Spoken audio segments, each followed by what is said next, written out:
잘들 지내셨어요? 네. 우리가 지금 초기 불교 경전백선 독성집으로 쭉 진도를 나가는 공부를 하고 있는데요.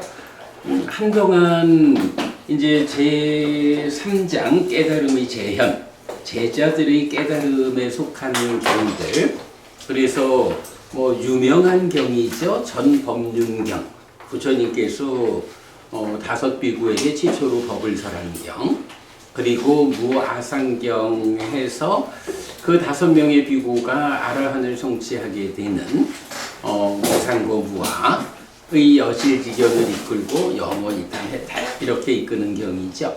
그래서 뭐 그 전법륜경과 무아상경 이 두 개의 경을 통해서 그 함께하는 5비구의 그룹이 그 아라한이 되었다. 그래서 부처님의 깨달음이 당신만의 깨달음이 아니라 세상 사람 누구나 같은 길을 걸어가면 깨달을 수 있다. 부처님의 깨달음을 재현할 수 있다라는 것을 이제 확인하는 경이지요.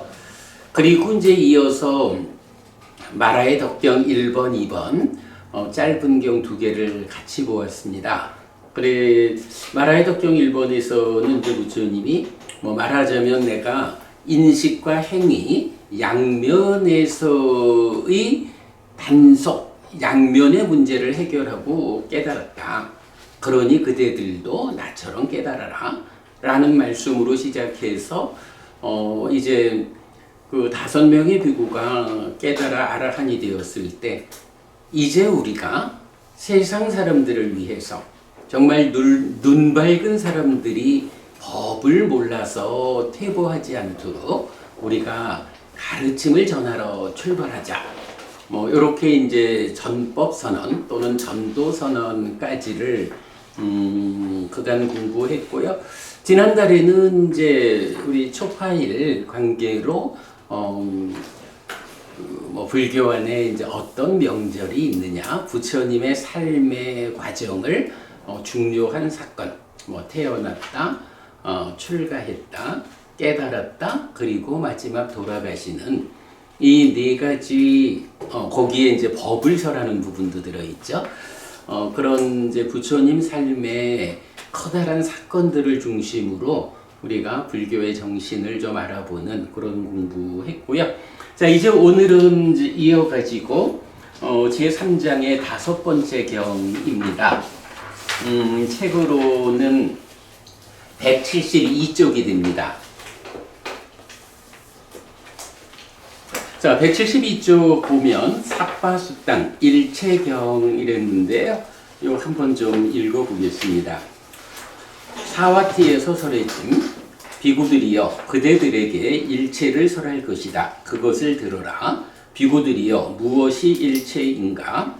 안과 색들, 이와 성들, 비와 향들, 설과 미들, 신과 촉들, 의와 법들, 이것이 비구들이여 일체라고 불린다. 비구들이여 어떤 사람이 나는 이 일체를 거부하고 다른 일체를 선언할 것이다 라고 말한다면 그 사람에게 단지 그런 말이 있을 뿐이다. 동의를 얻지 못할 것이고 더 나아가 낭패를 보게 될 것이다. 그 원인은 무엇인가? 비구들이여 그것이 영역 안에 있지 않기 때문이다. 네, 이렇게 되었거든요.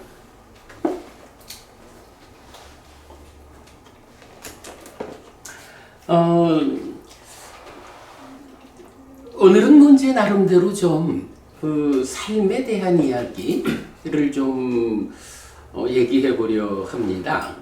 우리가 이제 뭐 잘 알고 있지만 중생이라고 하는 이 존재를 무명에 덮이고 가래에 묶여서 옮겨가고 윤회하는 중생 이렇게 말을 하죠. 그래서 이제 연기 12연기에서 보면 옮겨가서 윤회한다 하는 이 과정을 생노사 슬픔, 비탄, 고통, 고뇌, 절망 이렇게 일체의 괴로움 무더기가 자라난다 라고 해서 우리 삶에 어떤 괴로움이 있느냐 하는 것을 말해 주거든요. 기본적으로 하여금 태어난다 라는 거. 그러면 태어났기 때문에 늙어야 하고 죽어야 한다는 거. 그러한 삶의 과정에서 수비고 운해, 슬픔, 비탄, 고통, 고뇌, 절망이 생긴다. 그 삶의 과정에서 우리가 겪어야 한다. 이렇게 일체의 괴로움 무더기가 자라난다. 라고 말을 해주거든요. 그러니까 결국은 무명에 덮이고 가래에 묶였다. 무명과 가래라고 하는 두 가지 부정적 요소가 내 안에 있는 한 태어나야 하고 그러면 늙고 죽고 사는 과정에 슬픔, 비탄, 고통, 고뇌, 절망으로 대표되는 이런 괴로움을 겪는 게 우리들의 삶이다. 이게 사실은 부처님 깨달음의 중심에 있는 연기, 12연기잖아요. 자, 이때 이제 이 무명과 가래라는 것을 우리가 삶의 메커니즘 그려봤죠. 무명에 덮이고 가래에 묶여서 라고 하는데 요 표현하기에 따라서 무명과 가래 이렇게 말할 수 있지만 그것이 주변 관계로 보면 그대로 탐진치라는 개념으로 연결이 되거든요. 그러니까 탐진치가 있다라는 것은 무명과 가래의 상태고 탐진치가 없다라는 것은 무명과 가래가 해소된 이런 상태죠. 그래서 무명과 애라는 것은 탐진치가 함께한 상태고 이런 상태를 이제 뭐라고 하나요? 유위라고 부르죠. 유위적인 삶. 그런가 하면 무명과 가래가 해소되면 명과 해탈 이렇게 말하고 요거는 탐진치 없음. 그러니까 무탐 무진 무치 요래 되고 이런 삶을 무위라고 표현하죠. 그래서 이 무위라는 것을 우리가 표현하자면 해탈된 삶이다. 이렇게 이제 삶에 대해서 볼 수가 있죠. 그러면 이제 이런 유의적인 삶에서는 생노사 수비고우뇌라는 괴로움을 겪어야 하는 삶이고 이런 무위 해탈된 삶에는 태어나지 않게 된다. 그러므로 늙음과 죽음의 문제가 해결이 되고 그러므로 거기에 수반되는 슬픔, 비탄, 고통, 고뇌, 절망이라고 하는 모든 불만족 괴로움이 없다. 이제 이렇게 되는 거죠. 그러면 이제 이런 삶을 사는 존재들을 중생 이렇게 표현하는 거고, 이런 삶에 도달하면 아라한 깨달은 자 이렇게 이제 말을 하죠.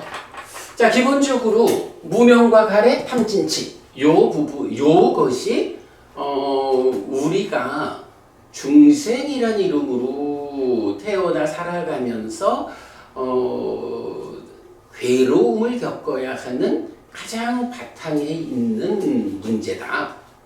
무명과 가래 또는 탐진치. 그래서 유의적인 삶. 요런 삶을 살 거냐 아니면 그것이 해소되어서 명과 해탈, 무탐 무진 무치 그리고 무위 해탈된 삶을 살 거냐. 이제 요런 차이가 있는 거예요. 우리 삶을 기본적으로 이렇게 보고 그러면서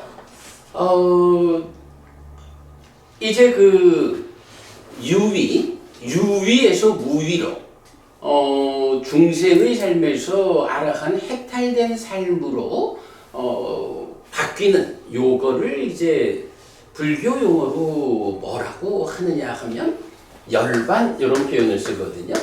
니빠나 이렇게 쓰죠.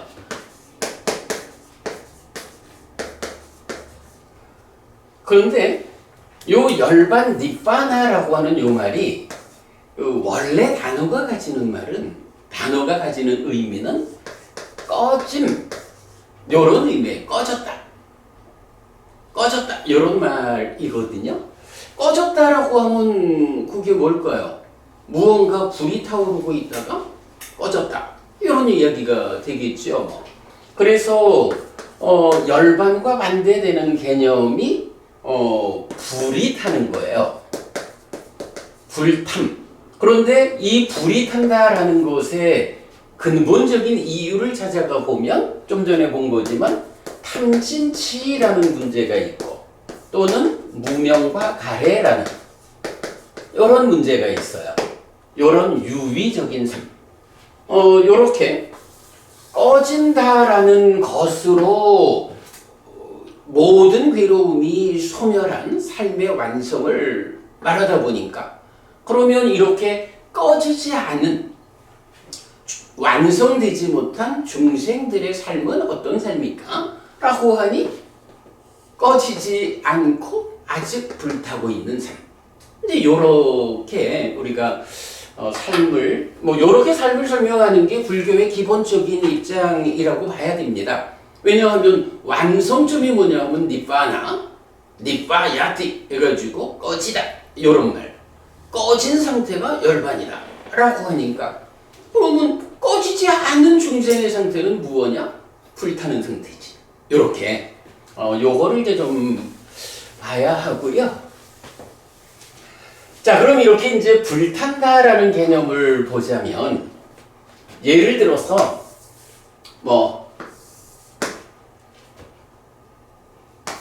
이걸 화로라고 할까요?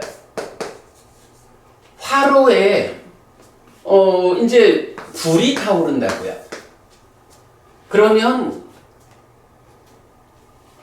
우리가 이제 어릴 때 시골집에 놀러 갔을 때 할머니 집에 있던 화로 이래 보면 숯을 넣을 때 숯이라는 것을 주로 이 중심부에다가 집중해서 넣잖아요. 그러니까 이 불은 중심으로 갈수록 뜨거운 거야. 그리고 바깥쪽으로 갈수록 불이 약해지고 재로 채워져 있는 거지요. 재라는 건 뭐냐 하면 이 불이 꺼진 이런 상태죠. 그러나 전체적으로 화로라고 하는 이 범주로 보면 불이 타고 있는 화로라는 범주 이렇게 말을 해야 되겠죠. 그 가운데 하여간 이 가장자리 쪽으로 가는 만큼 뜨거움이 줄어드는 이런 거죠. 아마도 이제 요렇게 본다면 이렇게 많이 불타는 것 탐진치 때문에 불탄다 이래 보니까 불이 가운데로 갈수록 강하게 불타는 요것이 이제 부처님이 설명하는 이제 중생들의 세상 이렇게 볼 때 지옥이라고 하는 세상은 가장 중심에서 숯이 가장 강한 상태로 활 타오르겠죠. 지옥이 중심에 있다면 이제 여기서 조금 나오면은 축생이라고 하는 짐승들의 무리가 사는 그 범주가 될 거고요.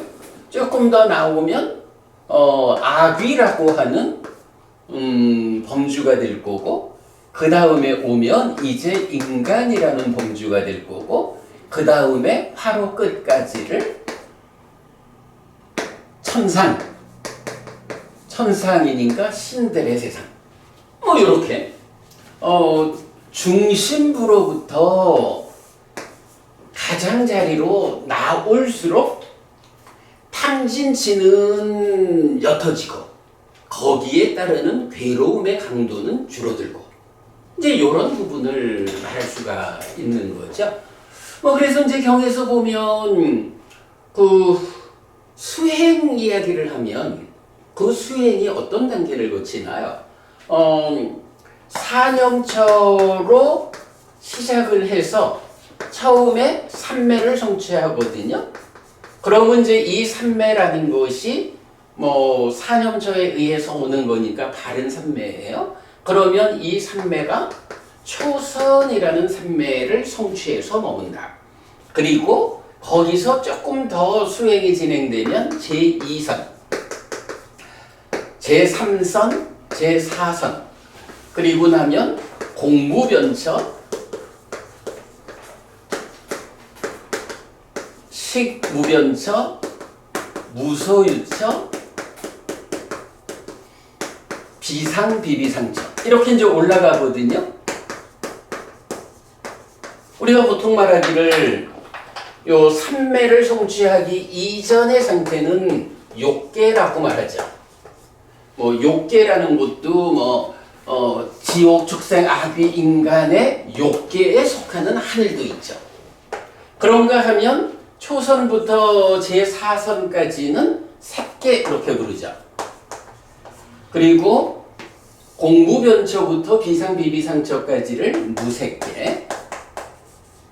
그래서 욕계, 색계, 무색계를 3계 이래 가지고 부처님을 말하기를 사생자부, 3계 도사, 사생자부 이렇게 말하잖아요. 3계, 욕계, 색계, 무색계라고 하는 이 중생들의 세상에서 이끌어주는 스승이다. 이렇게 말을 하잖아요.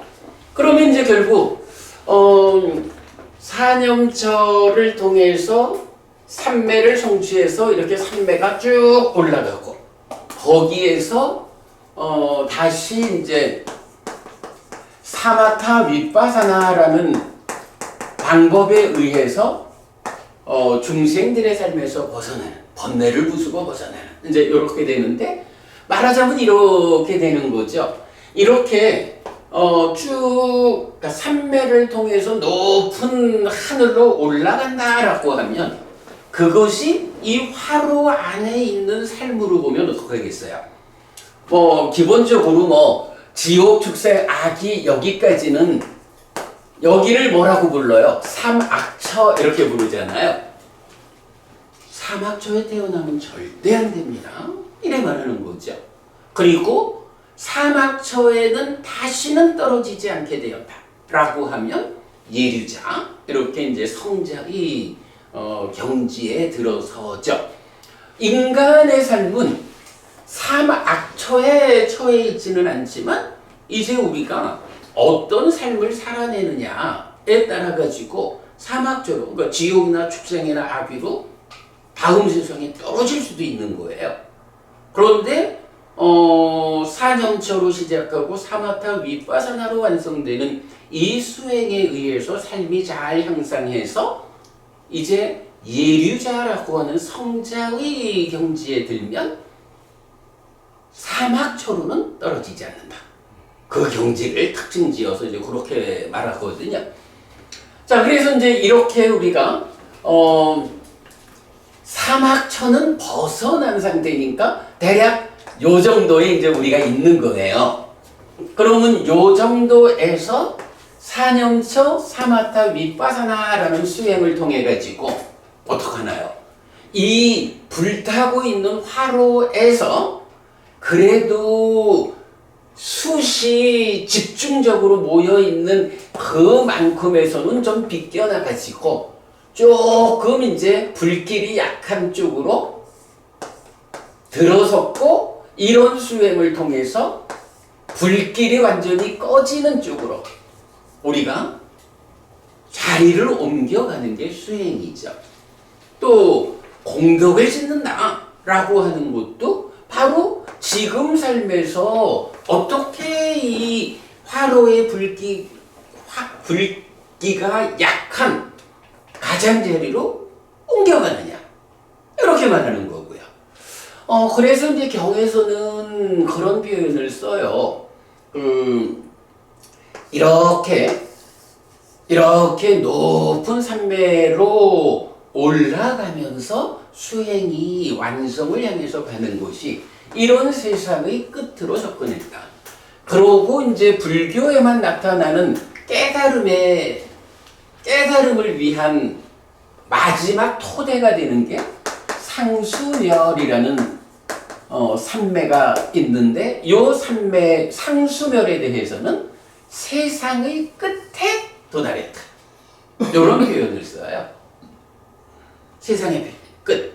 그러니까 불타고 있는 화로에서 이 정도 가면 뭐 이제 거의 불이 없다라고 하겠지만 그래도 아직까지 화로 안에 있고 화로 안에 있다라는 것은 어떤 형태로든 그 불의 범주 안에 있는 거죠.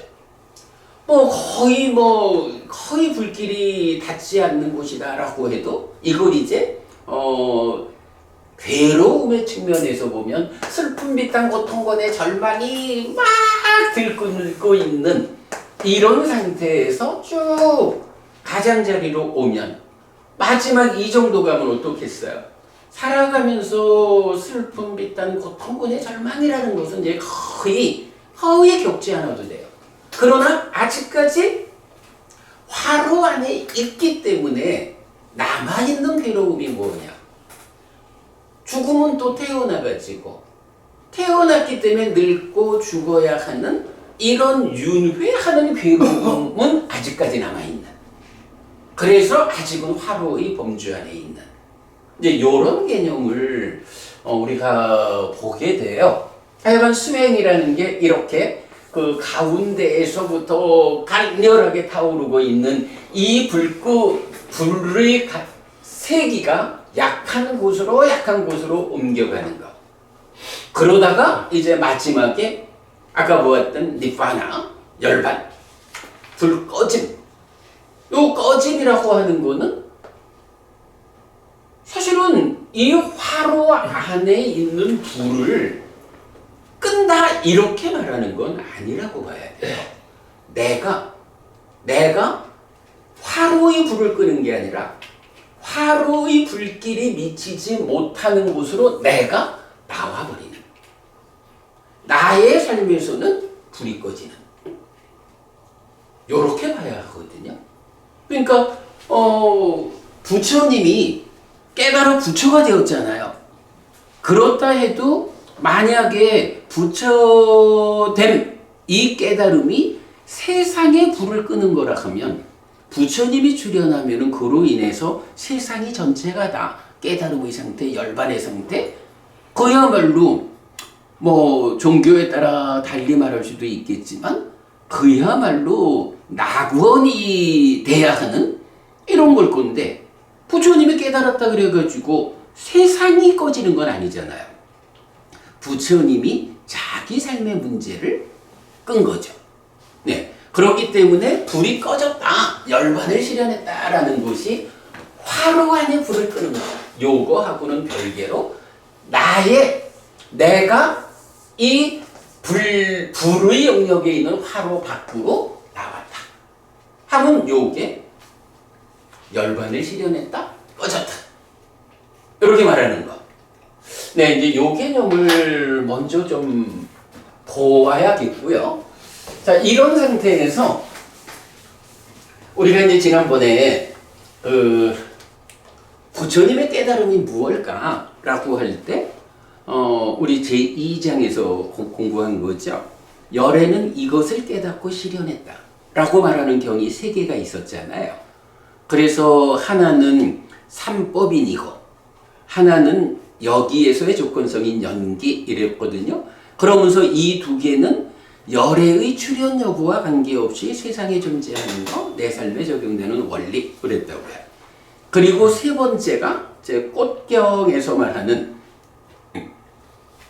세상에 있는 세상의 법이라는 표현을 했어요. 그래서 색수상행식 오온이라는 것이 세상에 있는 세상의 법이다.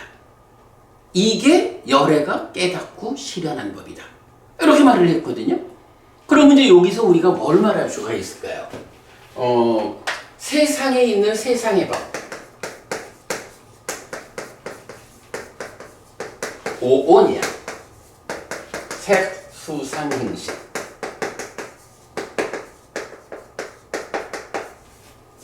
그러면 이 색수상행식은 요 그림으로 보자면 어디에 있는 건가요?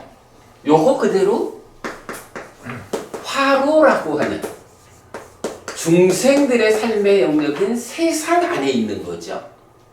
그리고 그러면 이제 화로의 불이 완전히 꺼졌다. 세상의 불은 끌 수 없지만 내가 나의 불을 끄고 화로 밖으로, 세상 밖으로 나왔다 하면 요게 이제 뭐가 돼요? 이렇게 세상 밖으로 나왔다, 그것이 실현되었다라고 하는 것이 열반이라고 하는 불이 꺼진 상태. 요 하나가 있는 거잖아요.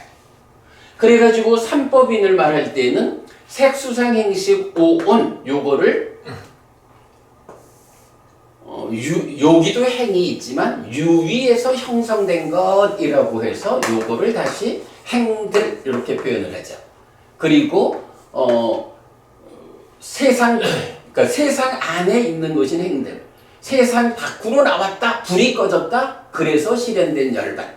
요 두 개를 합해가지고 법이라고 해서 이제 제법은 모든 법은 무하다. 요런 제법무아, 무아라고 하는 이 존재성이 선언되잖아요. 우리가 지금 이제 한 가지를 구체적으로 봐야 하는 것이,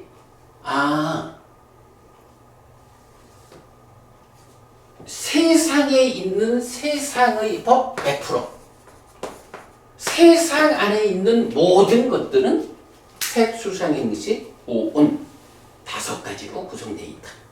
요 개념이에요. 자, 그런데 이제 방금 우리가 오늘 공부할 경, 일체경을 읽었잖아요. 일체경에서는 뭐라고 말을 하냐 하면 안입이 설신의 육내입처하고 색성향 미촉법 육외입처를 말하면서 안과 색들, 요거죠.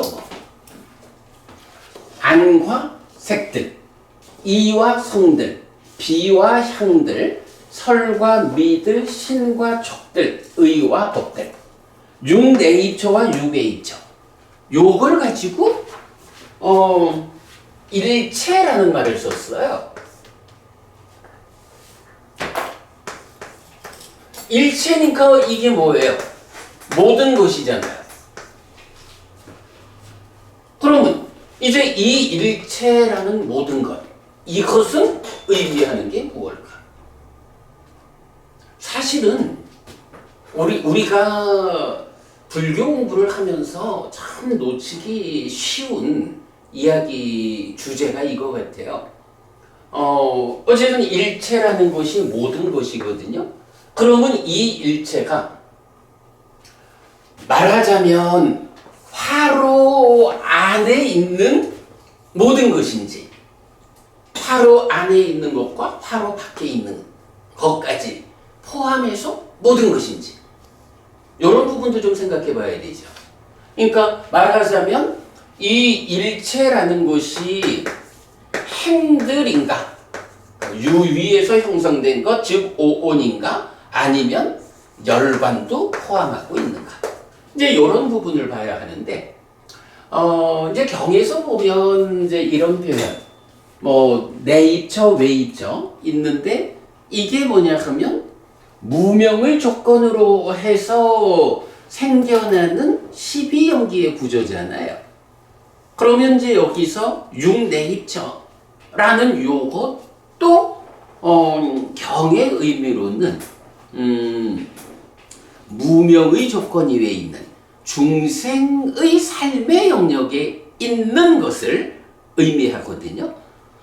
그래서 일단 뭐 결론이 뭐냐 하면 일체 모든 것이랄 때는 열반은 포함하지 않는, 열반은 포함하지 않는 행들, 유위에서 형성된 것들, 완전히 불이 꺼져서 벗어난 열반 말고 아직 불의 영역 안에 있는 화로의 범위 안에 있는 것들을 포괄해서 말할 때 일체 이렇게 말을 하게 되거든요.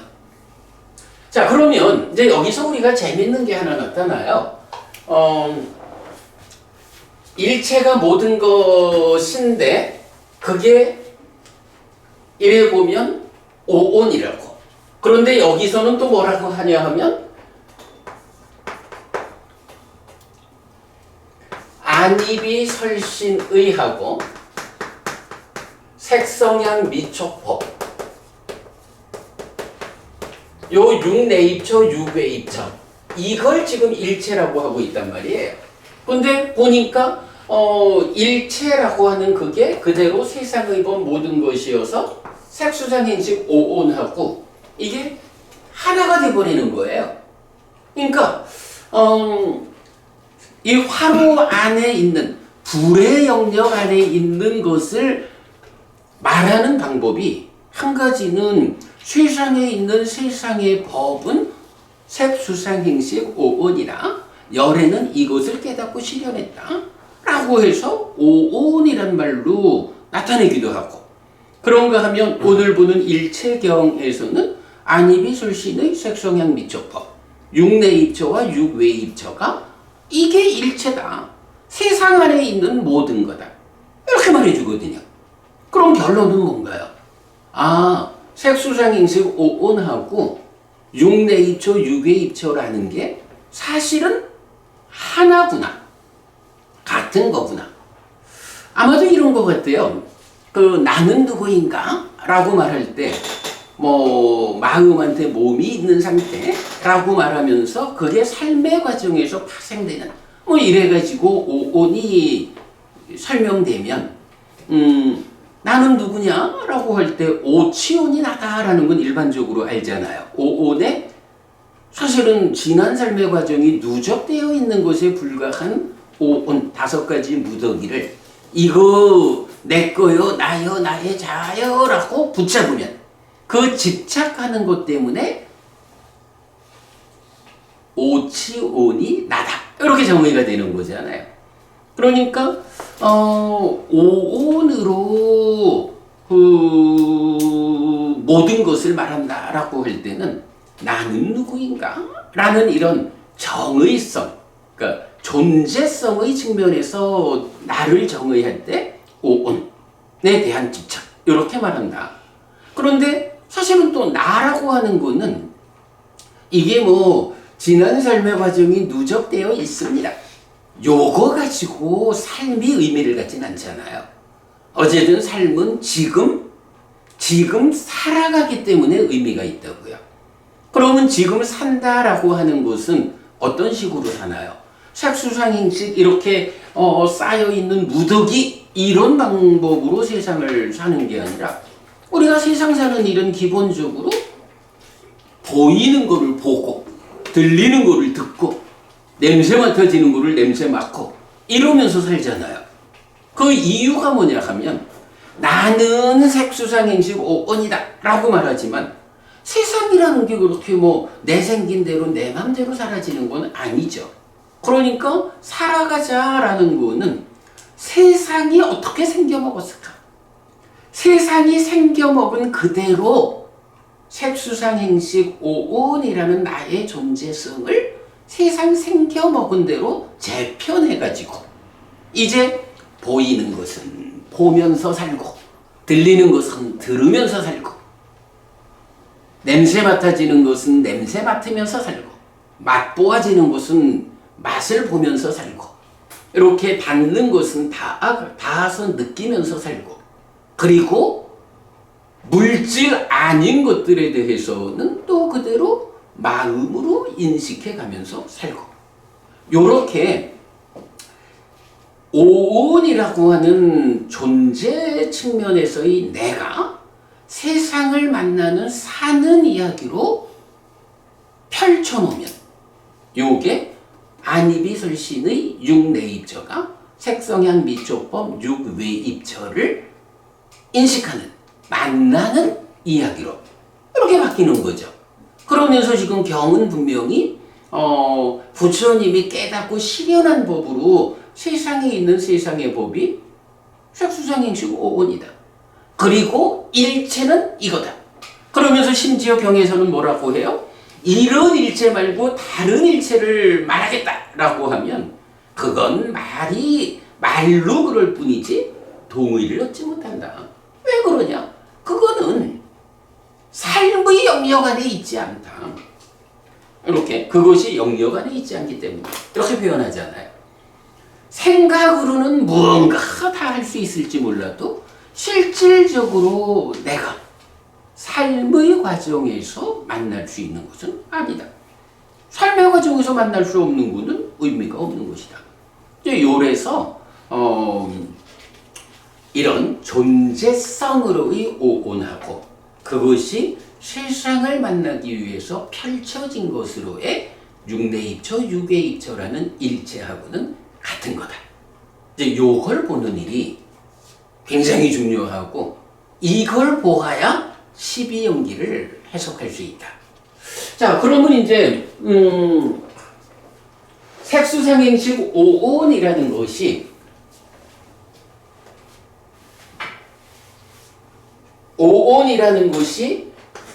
육내입처, 육외입처인 일체로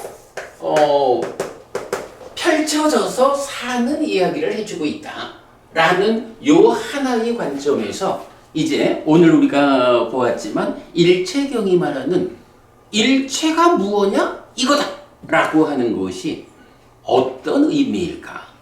오온과 다른 어떤 일체를 말하는 게 아니고 존재성으로 오온을 말하면서 그 존재가 세상을 만나기 위해서 세상 생겨먹은 대로 펼쳐진 이런 현상적인 표현이 일체다. 네, 이렇게 보면 요 일체경의 그 내용을 알 수 있겠어요. 그래서 이제 여러분 우리 일체에 대한 이야기는 이렇게 오온과 같은 것이다 설명을 하고 나면 이제 요 다음 페이지에 그 그림을 하나 그려놨거든요.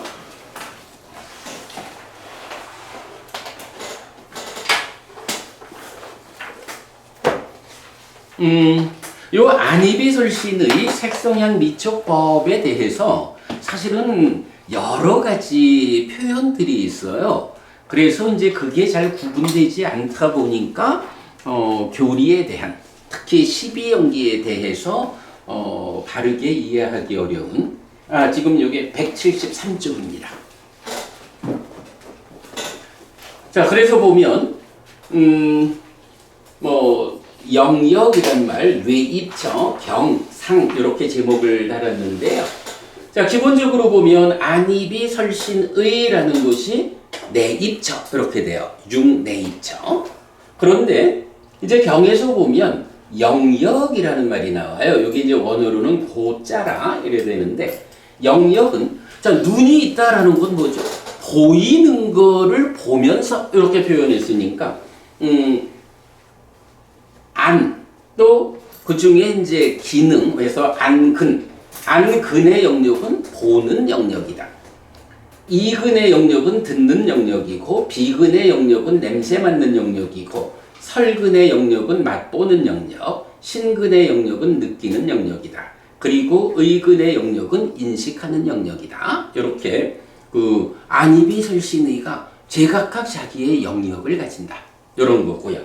그런가 하면 이제 외입처라는 것은 이 영역이 있다면 영역 안에 무언가가 있잖아요. 그러면 그 무언가가 있다. 있을 때 그 중에 어떤 게 선택되어 가지고 지금 내가 지금 보는 건 이거다. 지금 소리는 이 소리다. 라고 인식을 하게 되죠. 그래서 영역 안에 있는 것들을 이제 색성향 미촉법이라고 외입처라고 부르죠. 그래서 안근의 영역이 있는 것들, 이근의 영역이 있는 것들, 내지 의근의 영역이 있는 것들 이러는데 여기서 주목해야 하는 표현 하나가 외입처에 대해서는 다 들이라고 해서 복수를 말하고 있어요. 여기서 이제 복수를 말하는 게 중요한 게 뭐냐 하면 후대로 가면서 학자들이 지금도 한국 불교에서도 그런 주장을 하는 사람들이 많지만 색성향 미촉법이라는 것이 밖에 구체적인 어떤 것들이 아니고 내 마음이 투영하는 거예요. 일체유심적 이런 표현으로 그래 많이 주장들을 하는데 경에서는 육외입처를 말할 때는 반드시 복수로 말을 해요. 그러니까 내가 지금 어떤 한 가지 대상을 마음으로 투영해내서 투영해낸 거를 보고 듣고 하는 거야. 요렇게 말하자면 그게 복수일 이유가 없거든요. 눈으로 보는 영역 안에 있는 다양한 것들. 요렇게 내 눈의 대상이 되는 영역에 내 몸 밖에 구체적으로 존재하는 것들이 있다. 요 얘기예요. 사실 이런 부분은 굉장히 중요할 수 있는 게 불교가 부처님 이후 세월이 지나면서 많이 이제 마음에 이제 중심을 둔 이렇게 좀 이제 어떤 교리의 변화 과정이 있죠. 그러다 보니까 삶을 이야기하면서 아니 내가 지금 내 눈앞에 있는 것을 보는데 내 눈앞에 있는 것이 이게 사실로 있는 게 아니고 그냥 내가 비춰낸 거예요. 이렇게 말하면 불교를 믿는 사람들의 삶은 뭔가 좀 구체적으로 살아가는 게 아니라 뭔가 그 상상 속의 삶을 사는 사람들 아니에요? 이제 이런 경우를 생각할 수 있죠. 실제로 이제 우리 꿰뚫음경이나 이런 경들에 보면 이런 표현이 나와요. 세상에 있는 다채로운 것은 그냥 그대로 존재하고 있을 뿐이다. 거기에 현명한 사람은 욕탐을 제어한다. 라고 해서 세상은 그냥 나 혼자 내 마음으로 만들어내는 이게 아니고 나라는 존재가 있고 이 화로라고 하는 화로 안에서 불타고 있고 화로 안에서 구성하고 있는 것들은 실제로 있는 거예요. 그 실제로 존재하고 있는 것들과 더불어 내가 세상을 만나면서 살아갈 때 탐진치가 있고 강하면 숯불이 집중적으로 타오르는 그쪽으로 내 삶이 접근하는 것뿐이고 탐진치를 줄여나가는 삶은 그 숯불이 강한 중심지로부터 화로의 가장자리로 피해가다가 끝내는 화로 밖으로 완전히 나와서 그 열기로부터 완전히 꺼지는 요렇게 말을 하는 거지. 세상을 구성하고 있는 것들 자체의 존재성을 부처님은 부정하지 않는다. 유심 이렇게 표현하든가 그렇죠. 오직 마음이 있을 뿐.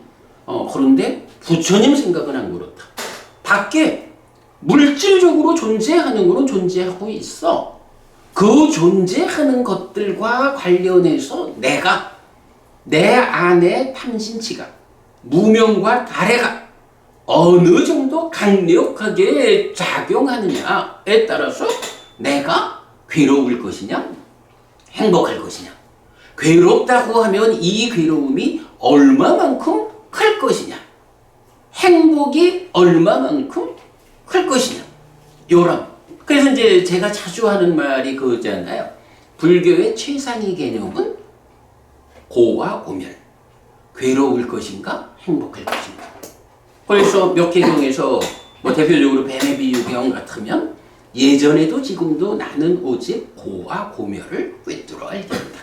라고 부처님은 이런 존재성에 대한 문제가 아니라 존재하고 있는 것들과 함께 살아가는 내가 탐진치거나 무명과 가래거나 이런 것들의 작용 때문에 얼마나 괴로울 것이냐. 아니면 그 괴로움을 얼마나 줄여나가가지고 행복한 삶을 살 거냐. 여기에 부처님 가르침에 초점이 있다. 그런데 이제 여기서 만약에 이런 외입처, 색성현비처, 법이라고 하는 이런 세상을 구성하는 것들에 대해서 그게 실제하는 게 아니고 단지 내가 비춰낸 거예요. 내 마음의 투영이요. 이렇게 봐버리면 삶을 보는 시각 자체가 부처님하고 달라지죠. 저는 하여간 그래서 요 육외입처가 복수 형태로 나오고 있다. 색들, 성들, 향들, 미들, 촉들, 법들. 그래서 꿰토른경이 말하듯이 세상에 있는 다채로운 것들은 그저 그렇게 존재하고 있을 뿐 복수 형태로 있는 거야.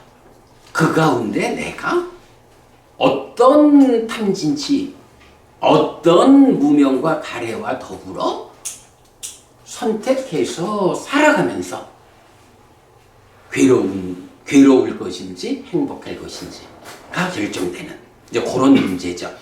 자, 그래서 하여간 요 외입처가 복수로 나타난다. 세상을 구성하는 것들은 실제로 있는 거지 마음이 투영한 게 아니라 있는 것들에 대한 마음의 작용이 있는 거다.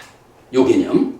자, 그래서 이제 밑에 보면 이제 경이라는 표현을 썼어요.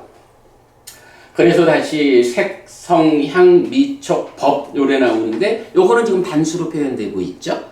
여기서 경이라고 번역한 단어가 위에 보면 위사야 요래 되어 있는데 경이라고 하는 요 개념이 이제 이렇게 봐야 할 것 같아요.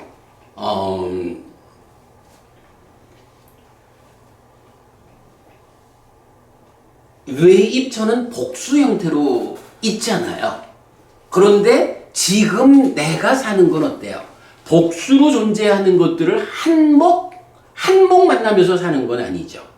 밖에 있는 것들 가운데 어떤 하나의 대상을 선택해가지고 그 선택된 대상을 인식하고 행위하면서 살아가잖아요.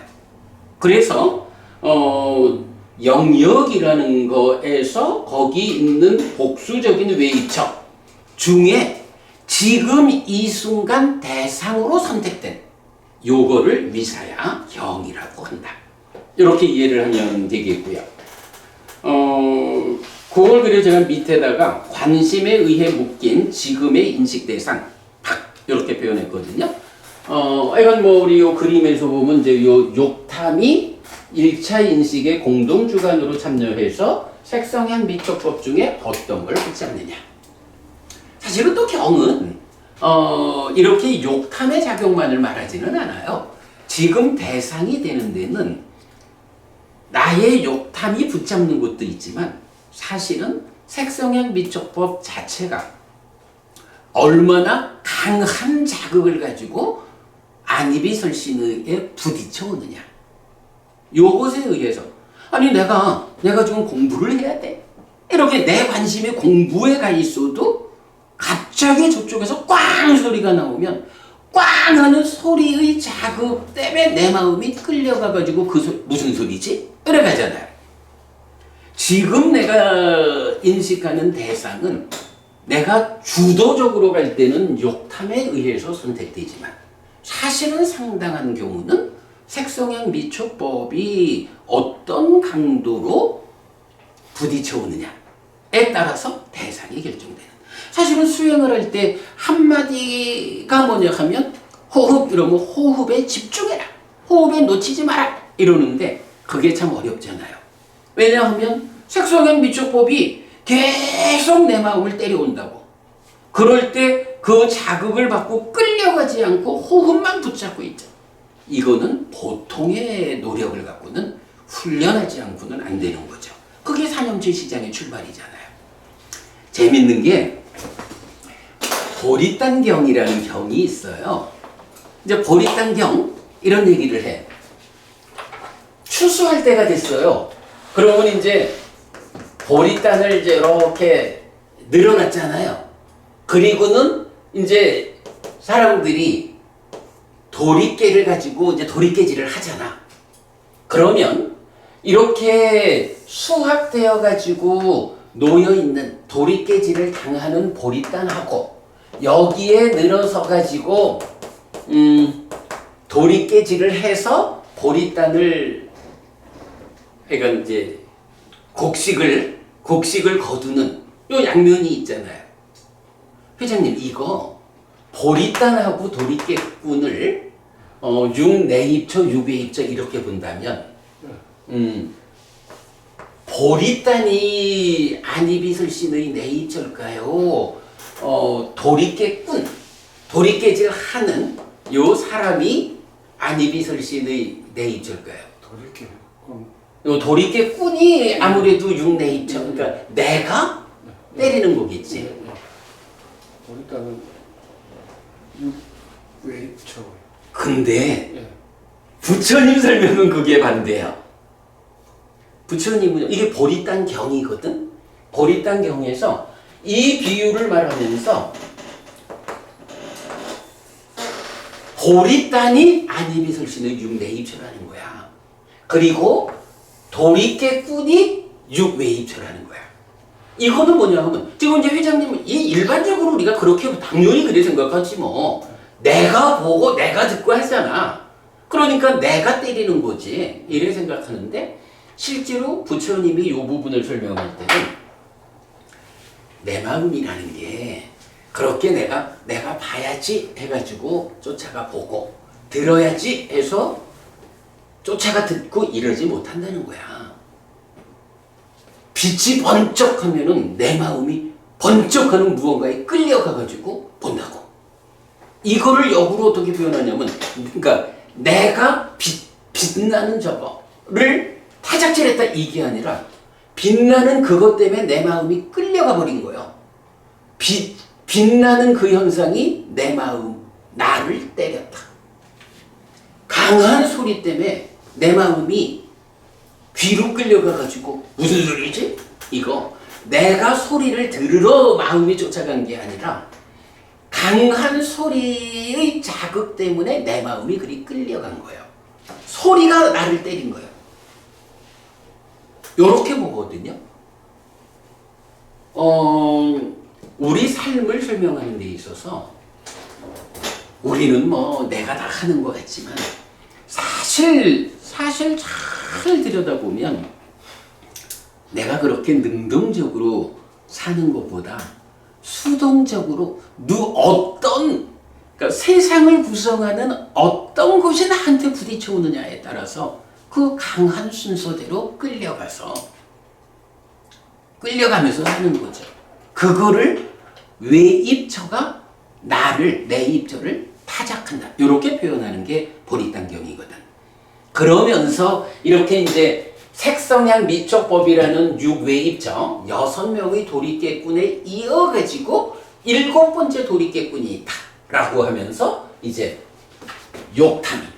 사실은 이것도 또 타당하죠. 내가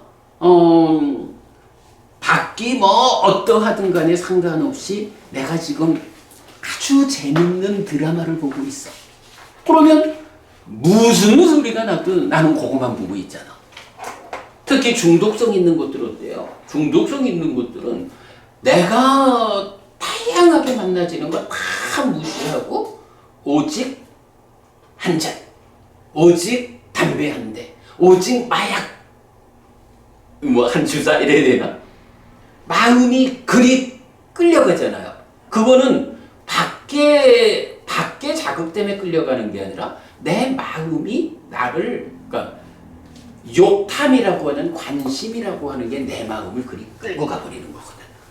그래서 보리단경에서는 요 6명의 색성향 미촉법이라는 6명의 도리깨꾼, 그리고 7번째로 욕탐, 이 7명의 도리깨꾼이 안이비설신의라는 육내입처 나를 타작한다.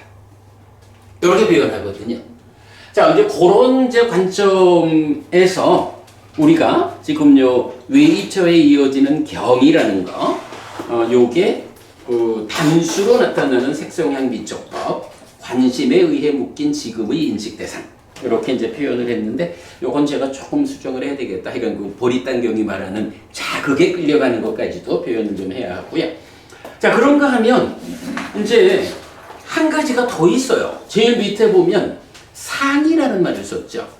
자, 상이라는 말이 불교 교리에는 중요하게 여러 나오잖아요. 기본적으로 이런 상도 있어요. 항상하다. 요거 반대말이 무상이잖아요. 그런가 하면 색수상행식 오온을 말할 때 상이 있어요. 그런가 하면 요런 상도 있다고.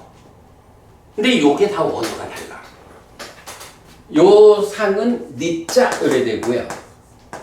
요 상은 산냐. 그리고 요 상은 니미따 으래 하거든요. 뭐 이게 뭐 하여간 불교와 중국을 통해서 번역된 상태로 만나지다 보니까 우리가 이제 원어에 대해서 그러니까 빨리 원어에 대해서 좀 접근되지 않으면 참 애매한. 사실은 우리 금강경에 보면 금강경이 이제 대표적인 게 아상, 인상, 중생상, 수자상 네 가지 그러니까 사상을 말하잖아요. 그게 구마라집 스님의 구역에서는 아상, 인상할 때 요상자를 쓰거든요. 그런데 나중에 현장 스님의 신역에서는 아상할 때 요상을 써요. 금강경은 뭐 빨리 원전이 없죠. 그거는 이제 뭐 부처님 설하는 게 아니고 이제 후대에 산스크리트어로 만들어진 경이죠. 산스크리트 원전에서는 이걸 쓰는 게 맞아요. 그런데 구마라집 스님 번역은 이걸로 번역을 했어요. 그러니까 여러분들 뭐 금강경 잘 아시겠지만 사실 한국에서는 현장 스님 역보다는 구마라집 스님 역 금강경을 많이 보잖아요. 그러니까 이 상으로 많이 보는데 그러면 이제 이 상이 뭐냐? 니미따. 요 개념을 우리가 아는 것이 참 중요해요. 경에서는 뭐 마지막이니까요 43번 교리문답의 큰경에서는 이런 표현을 써요. 탐도 니미따를 만든다. 진도 니미따를 만든다. 치도 니미따를 만든다. 요탐이 그러니까 관심이 탐진치를 싣고 와서 내 입처를 비열이자기하게 하고 외입처를 왜곡하는 거예요. 자, 그러니까 좀 전에도 제가 그 말씀했잖아요. 꿰뚫은경에서 보면 세상에 있는 것들은 그러니까 세상에 다채로운 것들은 그저 그렇게 있는 대로 있을 뿐이야. 현명한 자는 있는 거에 대해서 문제 제기를 하는 게 아니라 욕탐을 제어한다. 욕탐을 제어한다. 관심을 제어한다. 이 얘기가 뭐냐 하면 그냥 사실 어떤 것들은 그냥 있어요. 있는데 거기에서 내가 어떤 탐진치가 함께한 관심으로 그거를 붙잡아서 대상으로 삼느냐에 따라서 사실은 뭐 우리가 설명할 필요도 없죠. 뭐 오늘 이제 우리 원장님 이제 물을 주셔서 고마워요. 근데 사실은 이제 제가 이렇게 얘기를 하다 보면 목이 좀 마르죠. 그럴 때 이 물을 보면 굉장히 고맙고 아이고 아주 그 필요로 하는 걸 주셔서 고맙습니다. 이래 할 거라고요. 그런데 만약에 제가 뭐 저 말고 누군가가 물 말고 무언가 좀 다른 성분들이 들어있는 어떤 다른 거를 원하고 있다. 그런데 그 사람한테 물 갖다 주잖아요. 사실은 뭐 저한테 준 물이나 그 사람한테 준 물이나 똑같은 물이잖아요. 그런데 저는 아이고 정말로 저한테 꼭 필요한 물을 주셔서 고맙습니다 하고 고맙게 받는다고. 아주 좋은 물이라고. 그런데 다른 성분이 들어있는 것을 원하는 사람 입장에서는 야 나한테 이런 맹물을 주면 어떡하란 말이니? 내가 지금 이 맹물 먹고 버티겠니? 이래 하고 똑같은 물에 대해서 아주 못마땅한 이렇게 인식하는 거 아니에요. 사실 물이라고 하는 요거는 똑같은 거야. 말하자면 눈의 영역에 있어.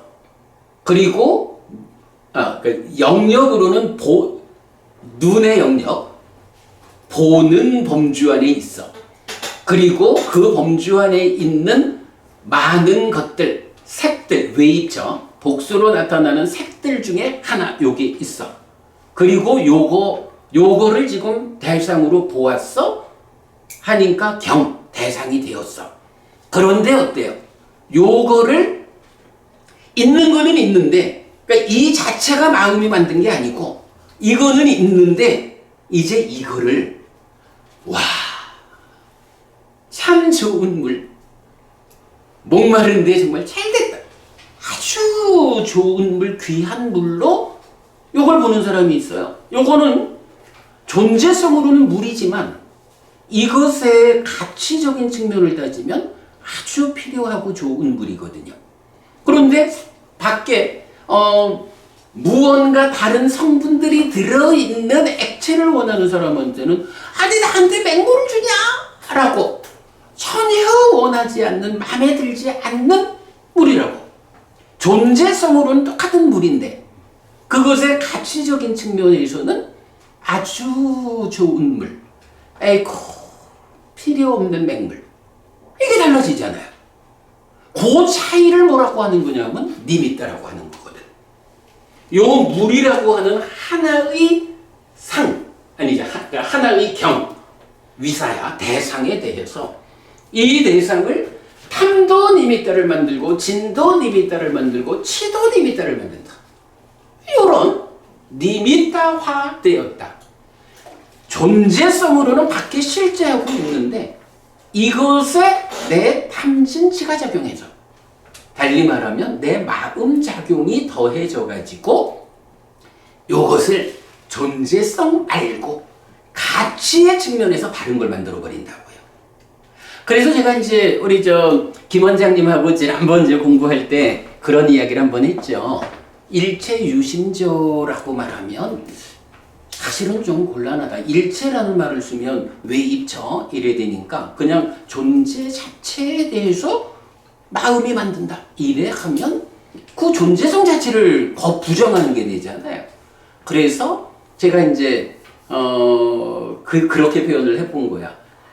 상자를 하나 붙여서, 그러니까 일체 유심조 대신에 일체상, 일체의 니미따를 마음이 만든다. 이러면 이건 말이 되는 거예요. 왜냐하면 물 자체를 마음이 만드는 건 아니지만 이 물을 좋은 물로 만드느냐 나쁜 물로 만드느냐 하는 거는 마음이 하잖아요. 일체 유심조가 아니라 일체상 유심조 이렇게 하면 타당하다. 그죠, 김 원장님? 우리 옛날에 하면 그 얘기 같이 한번 한 적이 있죠.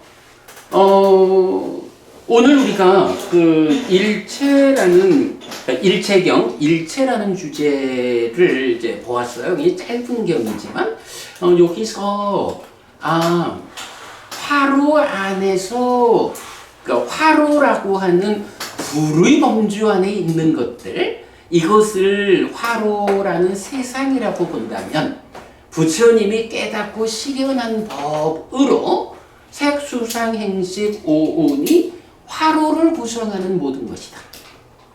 그런데 여기에 안이비설신의 6네이처와 색성향 미처 법들로서의 6웨이처, 6네이처, 6웨이처, 12처를 일체라고 말을 해서 이게 서로 다른 모든 것을 말하는 게 아니고 존재성의 측면에서 색수상행식 오온이 모든 것이라면 그것이 이제 세상을 만나는 내 삶의 이야기에서는 펼쳐져서 12, 일체는 12처 이런 상태를 구성하는 거다. 같은 거다.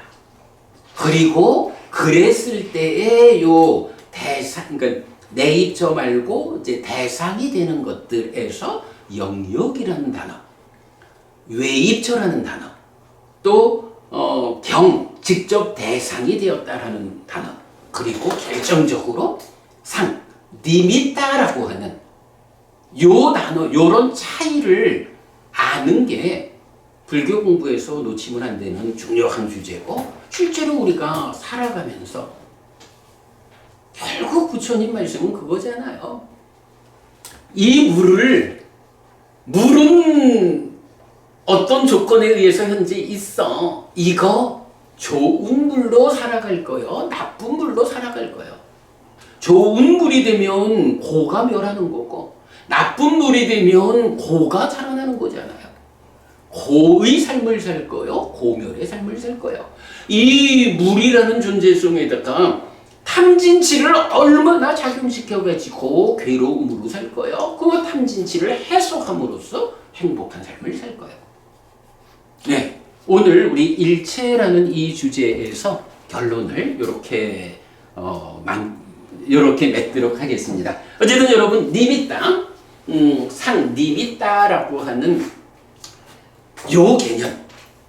그래서 일체유심조라고 하면 좀 문제의 소지가 있지만 차라리 일체상유심조 이러면 그래, 니미따라고 하는 이거는 내 마음작용이 가치적인 측면으로 만드는 요런 거니까 오히려 타당할 수 있겠다. 요런 정도 보면 좋겠고요. 어쨌든 우리가 불교 공부하면서 탐진치를 잘 제어해가지고 그 본질로부터 멀지 않는 니미따. 또 니미따라 해도 기왕이면은 긍정적인 측면으로의 니미따. 요렇게 삶을 만들어가는 것이 필요하겠다.